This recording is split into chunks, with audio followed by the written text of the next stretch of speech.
Hi hello నమస్తే welcome to Asianet news Telugu. నేను మీ Mahesh. Big boss లో అసలైన ఆట బిగ్ బాస్ మిడ్ నుంచి స్టార్ట్ అయింది. బిగ్ బాస్ లో ఈ రోజు అసలైన ఆటగాళ్లు హౌస్ లోకి అడుగు పెట్టారు. ఇప్పుడున్న వాళ్ళని చీల్చి చెండాడటానికి గత సీజన్ లకు సంబంధించిన 8 కంటెస్టెంట్స్ ని రంగంలో దించింది బిగ్ బాస్. అయితే వాళ్ళ బిగ్ బాస్ కి సంబంధించి 2 ఆలోచనలు ఉన్నట్టు తెలుస్తుంది. ఒకటి గేమ్ ప్లాన్, ఒకటి ఇంకొకటి ఎంటర్టైన్మెంట్ ఒకటి. ఇప్పటివరకు ఉన్న ఆటగాళ్ళంతా, ఇప్పటివరకు ఉన్న కంటెస్టెంట్స్ అంతా వాళ్ళ గేమ్ సీరియస్ గా గేమ్ మీదనే దృష్టి పెట్టడం జరిగింది. అయితే ఇప్పుడు అసలైన ఆట మొదలైంది.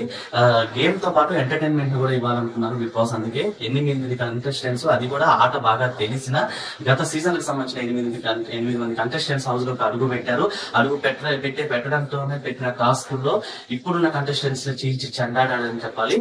ఇక టాస్క్ అసలైన ఆట ఇప్పుడు మొదలైంది. అయితే గేమ్ అసలు ఎవరు హౌస్ లో అడుగు పెట్టారని చూసుకుంటే ముందుగా అడుగు పెట్టిన వాళ్ళలో హరితేజ సీజన్ 1 లో బాగా పార్టిసిపేట్ చేసింది. ఆవిడ మనం గత వీడియోలో చెప్పుకున్న విధంగా, ఏషియానెట్ న్యూస్ వీడియోలో చెప్పుకున్న విధంగా ఫస్ట్ కంటెస్టెంట్స్ గా హరితేజ అడుగు పెట్టింది. దాని తర్వాత టేస్టీ తేజ, దాని తర్వాత నయని పావని, దాని తర్వాత ముక్క అవినాష్, గంగవ్వ, గౌతమ్, ఇలా 8 మంది కంటెస్టెంట్స్ హౌస్ లో అడుగు పెట్టారు. ఇక అసలైన ఆట మొదలైంది. ఈ రోజు ఓపెనింగ్ ఎపిసోడ్ అంత గ్రాండ్ గా ఈ ఎపిసోడ్ ని నాగార్జున హోస్టింగ్ చేయడం జరిగింది.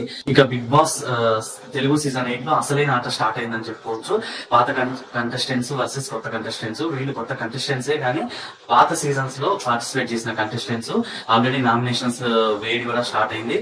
సో ఎవరు హోరాహోరీగా ఆడతారో ఏంటో చూడాలి. ఇంకా అంతకు ముందు జరిగిన విషయం ఏంటంటే, ఈ వీక్ ఎవరో ఒకరు బయటకు వెళ్ళిపోవాలి. అయితే మిడ్ వీక్ ఎలిమినేషన్ లో ఆదిత్య ఓం వెళ్ళిపోయాడు. సో ఇప్పుడున్న వాళ్ళలో మణికంఠ, నైనిక మధ్య టఫ్ ఓటింగ్ వార్ జరిగింది. ఈ ఓటింగ్ వార్ లో నైనిక హౌస్ నుంచి బయటకు వెళ్ళిపోవడం జరిగింది. సో అందరు హౌస్ మేట్స్ అంతా బాగా డిసప్పాయింట్ అయ్యారు. ఎందుకంటే అందరూ మణికంఠ టార్గెట్ చేస్తున్నారు కాబట్టి. ఈలో నైనిక వెళ్ళిపోవడం కంటే మణికంఠ వెళ్ళిపోయి ఉంటే బాగుందన్న అభిప్రాయం హౌస్ మేట్స్ లో స్పష్టంగా కనిపించింది. సో నైనిక బయటకు వెళ్ళిపోయింది. ఇక కంటెస్టెంట్స్ అంతా, కొత్త కంటెస్టెంట్స్ అంతా లోపలికి వచ్చారు. సో వీళ్ళిద్దరి మధ్య ఆట ఎలా ఉండబోతుంది, నామినేషన్స్ కానీ టఫ్ ఫైటింగ్ అని ఎలా ఉండబోతుందో చూడాలి. అయితే ఎక్కువ మంది ఎంటర్టైన్మెంట్ కి సంబంధించిన గ్రూప్ వచ్చారు కాబట్టి సో ఎంటర్టైన్ గానే ఉంటుంది గేమ్ అని మనం అనుకోవచ్చు. రోహిణి, అవినాష్ లాంటి వాళ్ళు, టేస్టీ తేజ లాంటి వాళ్ళు ఖచ్చితంగా హౌస్ కి ఎంటర్టైన్మెంట్ ని పంచుతారు. సో హరితేజ లాంటి వాళ్ళు గేమ్ లో చీల్చి చెండాడే అవకాశం ఉంది. వీటితో పాటు దిల్సే మెహబూబ్ కూడా హౌస్ లో అడుగు పెట్టారు. దిల్సే మెహబూబ్ కి, పృథ్వీకి, నవీకి మధ్య టఫ్ వాక్ జరుగుతుంది. అందులో ఎటువంటి డౌట్ లేదు. గౌతమ్ చాలా యాంగ్రీ మ్యాన్. గౌతమ్ చాలా అగ్రెసివ్ గా ఆడతాడు. సో ఇప్పుడు ఆ హౌస్ లో అగ్రెసివ్ గా ఆడే వాళ్ళు 5 ఉన్నారు. ఇక గేమ్ రచ్చ అని చెప్పుకోవచ్చు. సో సీజన్ 8 లో అసలైన ఆట ఇప్పుడు స్టార్ట్ అయింది. 5 వారాల తర్వాత స్టార్ట్ అయింది. సో ముందు ఎలా ఉంటుంది ఏంటో చూద్దాం.